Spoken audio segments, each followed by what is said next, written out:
Quisiera comenzar en esta noche haciéndole una anécdota personal, de la cual no me enorgullezco, pero por motivo del texto y del sermón que vamos a estar viendo en esta noche, creo que amerita. Hace algunos años atrás, precisamente era en un tiempo de Semana Santa, yo y unos amigos nos fuimos de fin de semana, o sea, aprovechando el día festivo, nos fuimos al interior a pasar unos días en confraternidad. Entre ese grupo habían, en su mayoría eran jóvenes cristianos, pero también habían algunos jóvenes que eran inconversos. Y ese fin de semana resulta y viene el caso que cerca de donde nosotros estábamos había un concierto. Estaba programado que iba a pasar un concierto. Y digo yo que en el espíritu de vacaciones y de aventura y también en la inmadurez de aquella época, nosotros decidimos ir a este concierto. Y yo precisamente admito que yo era uno de los precursores de esta idea, de esta ocasión.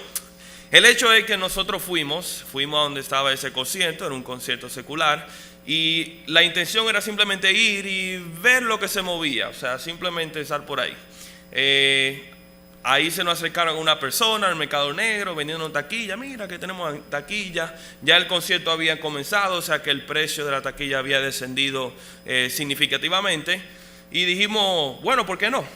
Vamos para el concierto. Y fuimos y entramos al concierto. Resulta y viene el caso que el concierto era de un cantante de música urbana, como ustedes se pueden imaginar. Y aunque lo sabíamos, simplemente nosotros fuimos y bueno, pasamos a ir un tiempo.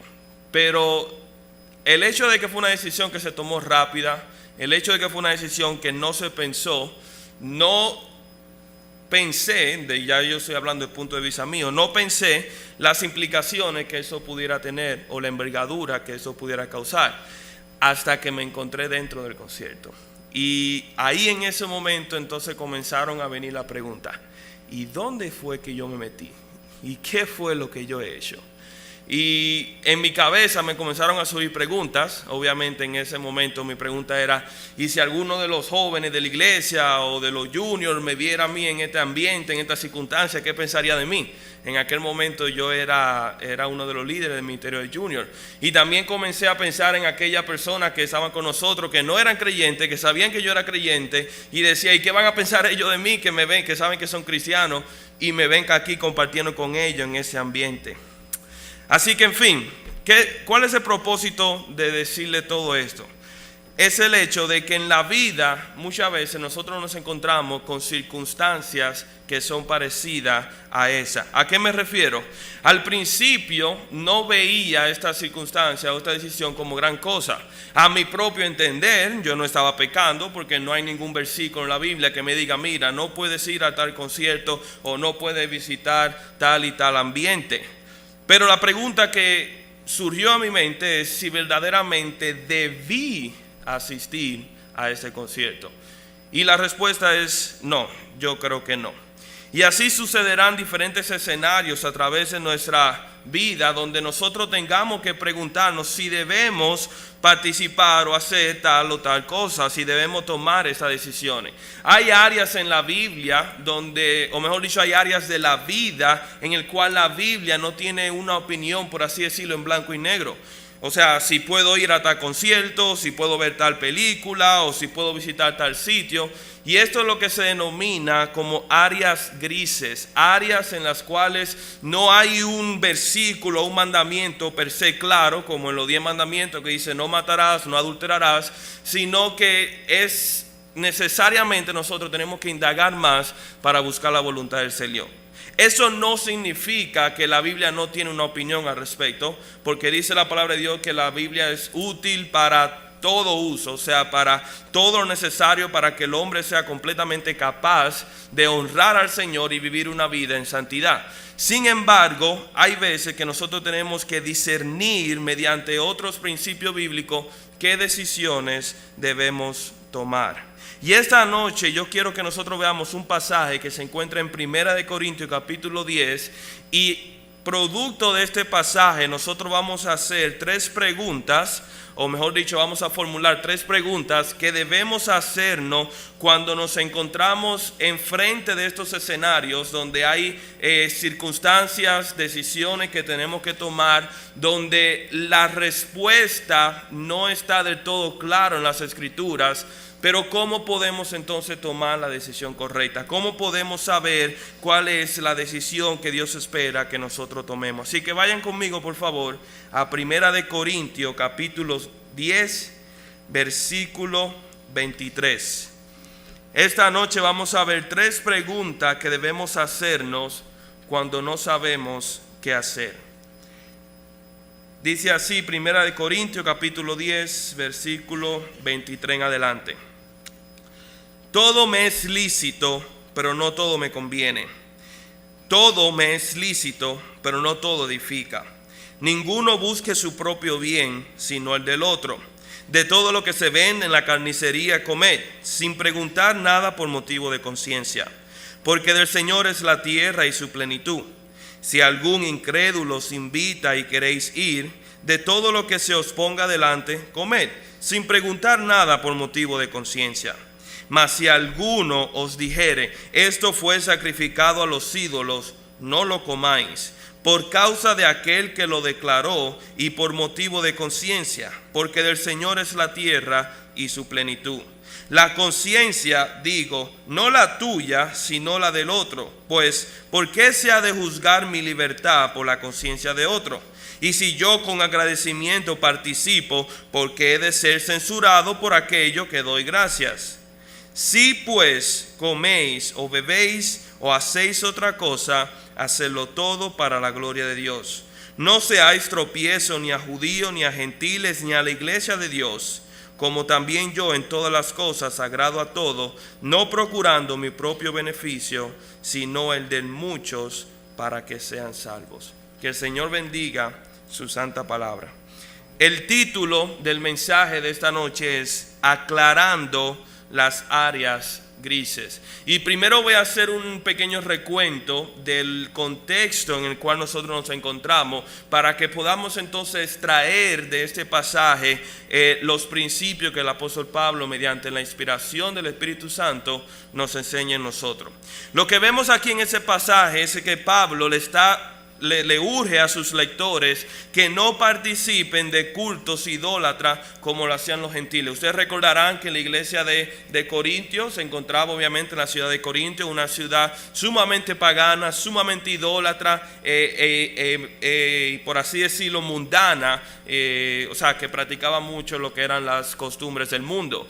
Y la iglesia de Corintio, Pablo le escribe esta epístola, una epístola relativamente fuerte, porque la iglesia de Corintio en cierta forma había permitido, había copiado algunas de las prácticas del mundo. Y Pablo entonces aquí está argumentando de que él no quiere que ellos participen en estos servicios o estas cenas o comida donde los alimentos habían sido ofrecidos a ídolos. Los gentiles se reunían a comer y a beber comida que había sido sacrificada en ídolos, como nosotros vemos en el versículo 20 del mismo pasaje. Dice: antes digo que lo que los gentiles sacrifican, a los demonios los sacrifican y no a Dios. Y no quiero que vosotros os hagáis partícipes con los demonios.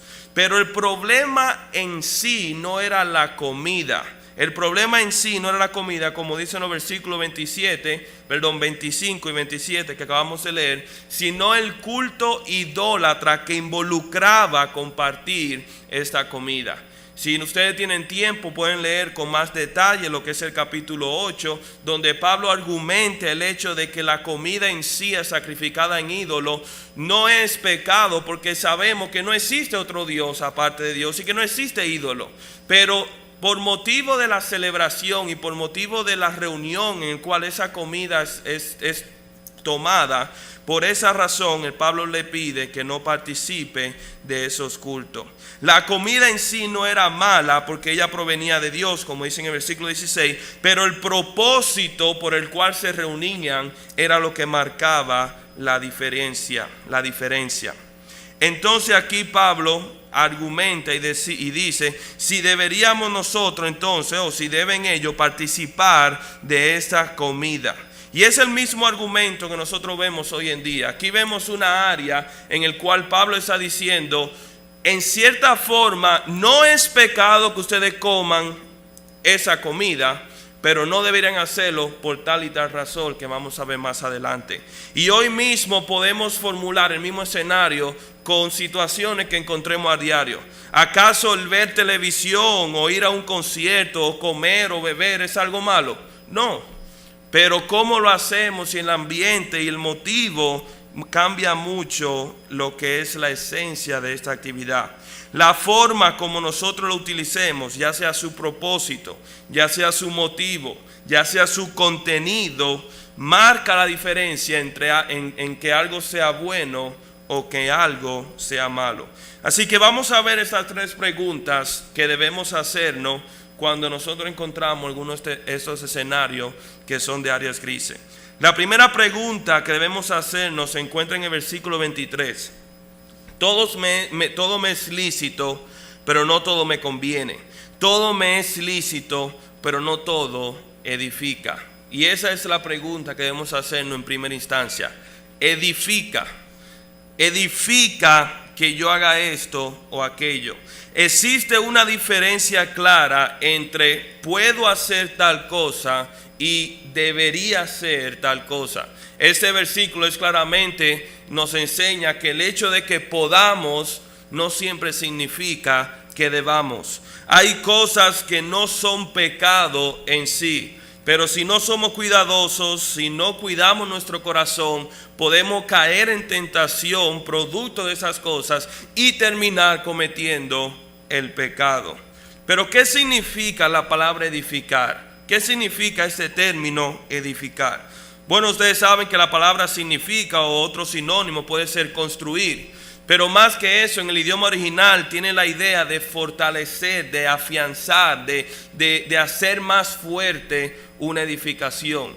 ¿Y qué es lo que entonces la palabra nos enseña que debe ser edificante para nosotros? Sencillo, Cristo en nosotros. El hecho de que algo nos edifica es el hecho de que Cristo está creciendo y está siendo fortalecido dentro de nosotros. Como le decía el apóstol Pablo a los Gálatas en capítulo 4 y versículo 19, dice así: hijitos míos, por quienes vuelvo a sufrir dolores de parto hasta que Cristo sea formado en vosotros. En otra palabra, Pablo sufría y padecía por causa de los Gálatas, pero el propósito de Pablo, o la meta, era que Cristo pudiera ser formado en ellos, de que el carácter de Cristo pueda ser formado en ellos. Y eso es lo que significa ser edificado, o que algo edifica, es cuando el carácter de Cristo se ve reflejado en nosotros a raíz y producto de esa cosa a la que nos estamos exponiendo. Así que teniendo esto en mente, deberíamos entonces formular la pregunta diferente. El hecho, la pregunta no debería ser, y voy a usar algunos ejemplos de nuestro diario vivir, la pregunta no debería ser que si yo puedo ir al concierto de fulano de tal, que si puedo ver esta película o si puedo ver esta serie de televisión, que si puedo ir a esta boda o a esta celebración o a este bautismo o a esta conmemoración. Más bien la pregunta que deberíamos hacernos es: ¿deberíamos nosotros ir tomando en cuenta si esto edifica o no a nosotros? Ir a este concierto me ayudaría a poner mi mirada en las cosas de arriba, es decir, en las cosas celestiales, o me ayudaría a poner mi mirada en las cosas del mundo. Ok, yo quiero ver esta película o esta serie. Si yo veo esta película, ¿esto me ayudaría a mí a caminar en santidad? ¿O sería esta película una piedra de tropiezo para mí? Si yo voy o asisto a este evento, ¿acaso sería esto algo que me acercaría más a Dios? ¿O el hecho que yo participe de esa actividad involucra que esto me aleje más de mi comunión y relación con el Señor? Y nosotros vemos eso muy ejemplificado en lo que es la vida del apóstol Pablo.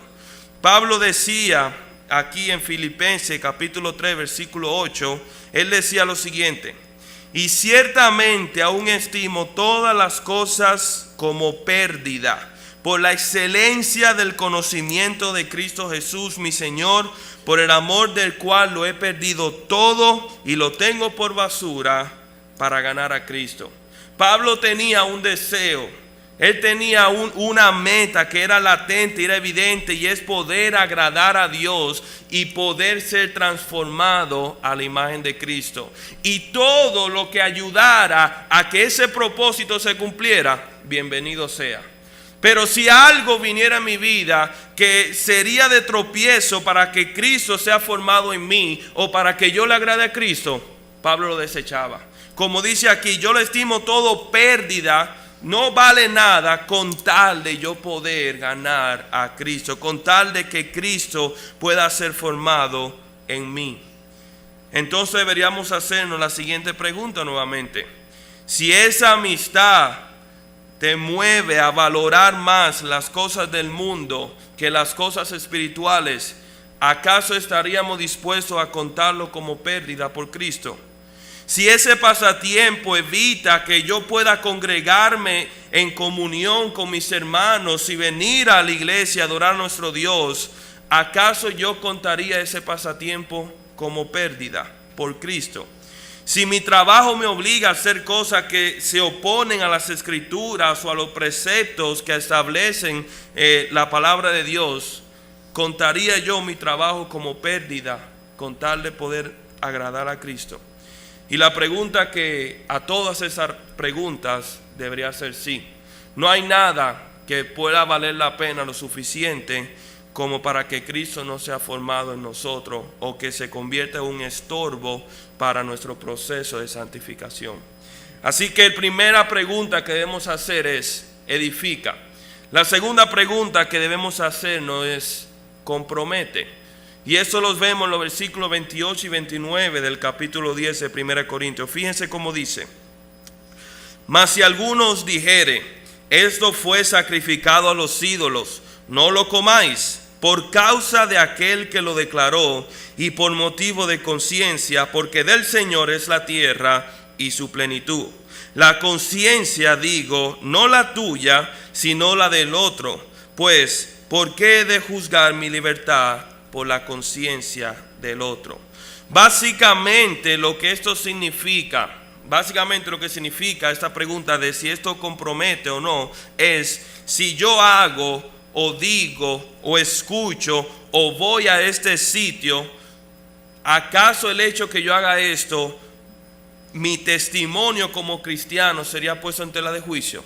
El hecho de que yo haga esto pusiera mi testimonio como cristiano, como seguidor de Cristo, en duda. ¿Sería mi testimonio o el de Cristo manchado por esto? Si hago eso o aquello, ¿acaso las personas que me observan serían movidos a alabar a Dios, o en lo contrario serían movidos a cuestionar mi fe y la obra de Cristo en mí? En otras palabras, si yo voy a este sitio o hago aquello, puede que ellos digan: wow, mira cómo el Señor está obrando en la vida de Eddie. O simplemente puede llevar a la persona a decir: mira a Eddie donde se encuentra, el que dice que era cristiano, el que dice que es evangélico. ¿Sería yo piedra de tropiezo a otros para que Cristo también sea formado en ellos? Porque no solamente puede que se comprometa mi testimonio, pero también puede que se comprometa el testimonio de Cristo o el caminar de otra persona. Que eso era precisamente lo que estaba pasando aquí en la iglesia de Corintio. Pablo le urge a sus lectores que no participen en la comida donde los alimentos habían sido ofrecidos a ídolos, principalmente por causa de la conciencia del otro, de las personas que le miraban o le ofrecían la comida. Como dice el versículo 28 que leímos hace un rato: mas si alguno dijere, esto fue sacrificado a los ídolos, no lo comáis, por causa de aquel que lo declaró. Y automáticamente cuando uno mira ese versículo, lo primero que uno dice, posiblemente en nuestra carnalidad, es: y dime, Eddie, Eso quiere decir que yo tengo que renunciar a un derecho mío por la opinión de la otra persona. ¿Acaso yo tengo que privarme de un privilegio simple y llanamente por lo que la persona piense de mí? Sí, eso es lo que dice la palabra. A lo mejor no te importa mucho lo que la persona piense de ti, pero sí debería importarte lo que Dios piensa de ti. Y a Dios le importa mucho lo que las personas piensen de nosotros. Por ende, nosotros también tenemos que darle mucha importancia a los que la persona piensa de nosotros.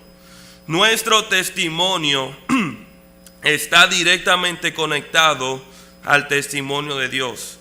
Cuando hablan de nosotros como cristianos, también están hablando de Dios, a quien nosotros pertenecemos, el cual nos salvó y al cual nosotros adoramos. Y esto no debemos tomarlo a la ligera. Debe ser algo que nosotros seamos sumamente cuidadosos. El hecho de que nuestro testimonio esté ligado al de Dios. Muchas veces esto significa o conlleva el hecho de que nosotros renunciemos a algunas libertades por causa de los demás. Y Pablo hace hincapié en eso en el capítulo 8, versículo 9, cuando él dice lo siguiente: pero mirad que esta libertad, hablando el mismo tema de comida ofrecida a ídolos, dice: pero mirad que esta libertad vuestra no venga a ser tropezadero para los débiles. En otra palabra, tu libertad no puede ser ocasión de caer a otra persona que no tenga la misma madurez espiritual que tú. Pero podemos llevar esto un paso más adelante. ¿Acaso no fue eso lo que hizo Cristo por nosotros? ¿Acaso no fue eso que Cristo hizo? Que Él renunció a sus derechos, que Él renunció a su privilegio por nosotros, que se sacrificó a sí mismo por nosotros, dejando el cielo, haciéndose hombre y habitando entre nosotros, renunciando a su potestad, por así decirlo, como dice aquí en Filipenses, renunciando a sí mismo, con el propósito de venir y sacrificarse por el bienestar de nosotros. Déjenme leer el pasaje. Filipenses 2:5 dice así lo siguiente: haya pues en vosotros este sentir que hubo también en Cristo Jesús, el cual, siendo en forma de Dios, no estimó a ser igual a Dios como cosa que aferrarse, sino que se despojó a sí mismo de una forma voluntaria, sin obligación, tomando forma de siervo y hecho semejante a los hombres. Y estando en condición de hombre, se humilló a sí mismo, haciéndose obediente hasta la muerte, y la muerte en cruz. Esta es el evangelio, el hecho de que Cristo renunció de su privilegio y de su potestad, y a sí mismo, se renunció a sí mismo para morir por nosotros que éramos pecadores. Y nosotros debemos tener este mismo sentir también con aquellos hermanos o incrédulos que también ven nuestra forma de comportarse. Pablo también tenía este mismo sentir, y al final del capítulo 10, en el versículo 32, Pablo dice lo siguiente. Dice: no seáis tropiezo ni a judíos, ni a gentiles, ni a la iglesia de Dios. O sea, tanto a los judíos, aquellos que son por la ley, como a los gentiles, aquel pueblo completamente separado de Dios, como a la misma iglesia, los que hemos sido redimidos y hemos sido salvos por la sangre de Cristo. Y dice el versículo 33: como también yo en todas las cosas agrado a todos, no procurando mi propio beneficio, sino el de muchos, para que sean salvos. Entonces la pregunta que debemos hacernos es: el hecho que yo participe en esto, o el hecho que yo vaya a este sitio, que vea esto, o que escuche esta cosa, si esto puede comprometer mi testimonio como cristiano, o si puede comprometer el proceso de santificación que Dios puede tener en otra persona que sea más inmaduro en la fe que yo. Mi testimonio como discípulo de Cristo y el testimonio de Cristo como Señor y Salvador mío es mucho más valioso que cualquier libertad, derecho o privilegio que yo pueda tener. Pero tenemos otra tercera pregunta. Ya dijimos, número 1, edifica. Número 2, compromete. Número 3, glorifica. Y lo dice claramente en el versículo 21. Si pues coméis o bebéis o hacéis otra cosa, hacedlo todo para la gloria de Dios. Pablo anticipa la pregunta de sus lectores. En el versículo 29 lo que está diciendo en esencia es lo siguiente: ¿por qué tengo yo que renunciar a mi libertad por causa de la opinión de otra persona? ¿O por qué debo renunciar a algo a lo cual yo tengo el derecho? Como dice en el versículo 30. Y Pablo le responde en el versículo 31, porque esto es lo que glorifica a Dios. Porque esto es lo que trae gloria a Dios. El hecho de que no se trata de nuestro deseo, de nuestras necesidades o privilegios, sino que se trata de Dios y de que Él reciba la gloria y la honra en todo lo que nosotros hagamos. Y si tenemos que renunciar a algo para que Dios sea glorificado en mi vida y para que en la vida de otra persona Dios sea exaltado, entonces no debemos tardar en hacer eso. No debemos ni negociarlo ni pensarlo mucho, sino que simplemente ejecutarlo, porque para ese propósito es que nosotros hemos sido llamados. ¿Cómo puede ser el nombre de Cristo glorificado cuando una persona cuestiona nuestra integridad como cristiano? ¿Cómo puede ser el nombre de Dios glorificado cuando en vez de acercar a las personas a Cristo, lo que hacemos es alejar a las personas, ya sea por nuestro testimonio o nuestro comportamiento? Y eso va en contra de la naturaleza de nosotros como hijos de Dios y el propósito para el cual fuimos creados, que es precisamente para glorificar al nombre de Dios. Todo lo que hacemos debe ser con la finalidad de exaltar el nombre de Dios aquí en la tierra. Y ustedes saben que eso lo hemos visto y hemos hablado en numerosas ocasiones, pero simple y llanamente es lo que dice la palabra, y eso es como quien dice donde se resume toda nuestra existencia y propósito aquí en la tierra. Si pues que comáis o bebéis o bebáis o hacéis cualquier otra cosa, hacedlo todo para la gloria de Dios. Es interesante que el apóstol Pablo, mediante la inspiración del Espíritu Santo, utiliza como ejemplo comer y beber. Y no es de casualidad, ya que el ejemplo que le está usando son cosas que pudieran ser las más comunes y las más rutinarias de nuestro diario vivir. Todos nosotros comemos, todos nosotros bebemos, y lo hacemos a diario, 3, 2, 4 veces al día, dependiendo si cuánta hambre tengamos o podamos. Y es algo que incluso en lo más insignificante, por así decirlo, tenemos que también procurar la gloria de Dios. E incluso va más adelante cuando dice: o hacéis otra cosa. En otra palabra, ya sea que comamos o que bebamos o cualquier otra cosa que nosotros hagamos, o sea, todo, ahí ya resume toda nuestra existencia. Dice: todo debe hacerse con el propósito de que Dios sea glorificado y exaltado. No existe nada demasiado insignificante que no deba hacerse para la gloria de Dios. Ni comer, ni beber, ni dormir, ni jugar, ni leer, ni escuchar, ni mirar, y ninguna otra cosa puede hacerse si no es para la gloria de Dios. Todo esto se hace y debe hacerse tomando en cuenta que sobre todas las cosas Dios tiene que ser agradado. No yo, no fulanito, sino Dios sobre todas las cosas. Entonces la pregunta que debemos hacernos es la siguiente: ¿cómo sé si algo glorifica a Dios? Porque aunque vemos que debemos glorificar a Dios, ¿qué significa glorificar a Dios? Muchas cosas se pueden decir con respecto a eso. Número 1, se opone a las Escrituras. Número 2, ¿acaso es piedra de tropiezo a otra persona, como vimos en este pasaje? ¿Cuál es la motivación de nosotros en hacer esto?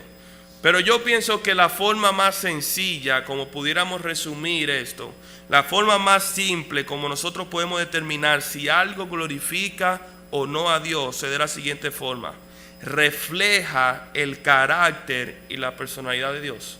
Refleja el carácter y la personalidad de Dios.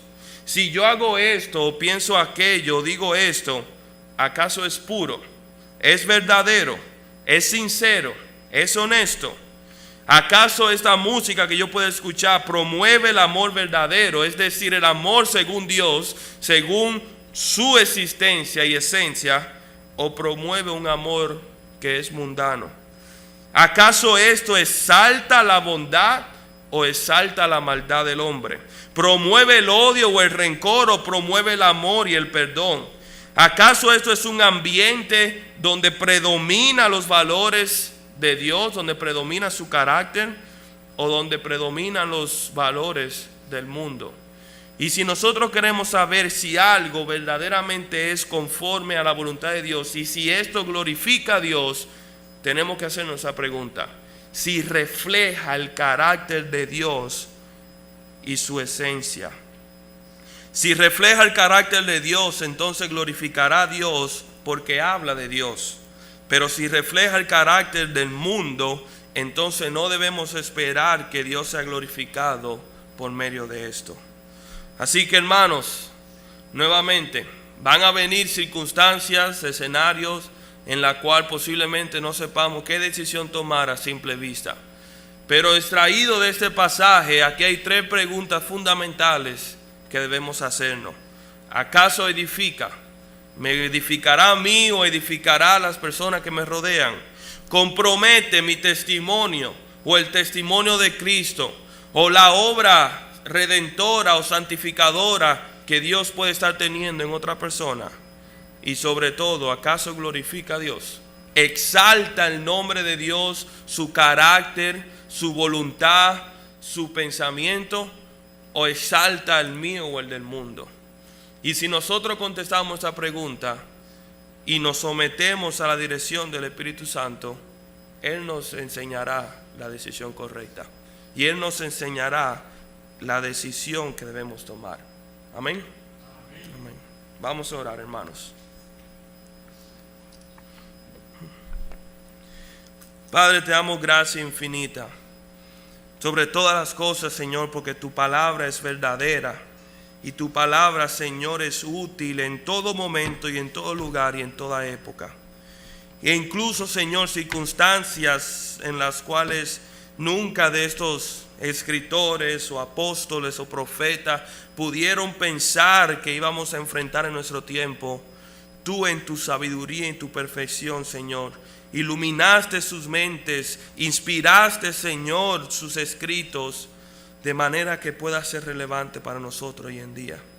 Padre, te damos gracias porque verdaderamente tu palabra es viva y eficaz. Y queremos rogarte, Señor, que tú nos des el discernimiento, que tú nos des la sabiduría de en todo momento y toda decisión que nosotros tomemos, Señor, procurar eso que tú nos acabas de enseñar en tu palabra. Que podamos glorificarte, Señor, que podamos ser íntegros en nuestro testimonio y que podamos ser edificados por medio de todo lo que nosotros hagamos. Padre, ayúdanos porque somos débiles. Nuestra tendencia, Señor, es a inclinarnos al pecado y a rebelarnos delante de ti. Pero también sabemos, Señor, que por la obra de tu Santo Espíritu en nosotros podemos verdaderamente, Señor, agradarte, y por la obra de Cristo en nosotros. Gracias, Señor, por tu palabra y gracias por tu iglesia. Te pedimos, Señor, que nos despidas en paz y que nos acompañes en este inicio de semana. Te lo rogamos infinitamente en el nombre de Jesús. Amén y amén. Que el Señor le bendiga.